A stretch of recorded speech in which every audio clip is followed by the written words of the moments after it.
नमस्कार. प्रमोद. आज 24 जानेवारी 2025 हा दिवस राष्ट्रीय बालिका दिवस म्हणून साजरा केला जातो.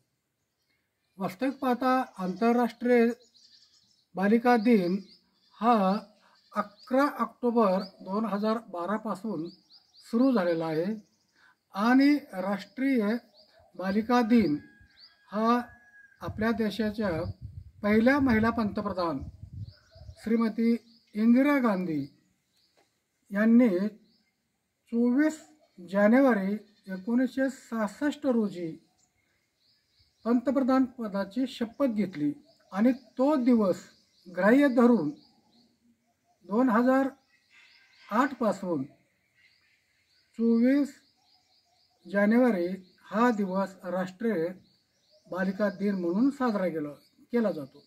आता हा दिन म्हणजे बालिकावर होणारे अत्याचार, अन्याय, समस्या, त्याच्यावर उपाय.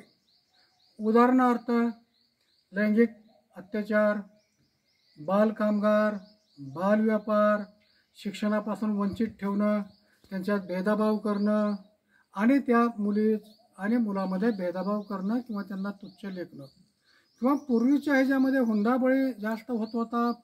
हुंडा नाही गरिबीमुळं म्हणून त्यांची गर्भातच हत्या केली जात होती मुलींची. तर ह्या सर्वांचे जनजागृती करण्यासाठी हा आजचा दिवस आहे. तेव्हा मी भारतातील आणि महाराष्ट्रातील सर्व शिक्षकांना, जनतेला विनंती करतो की आपापल्या शाळेमध्ये हा 24 जानेवारी हा दिवस राष्ट्रीय बालिका दिवस म्हणून साजरा करावा ही विनंती. धन्यवाद.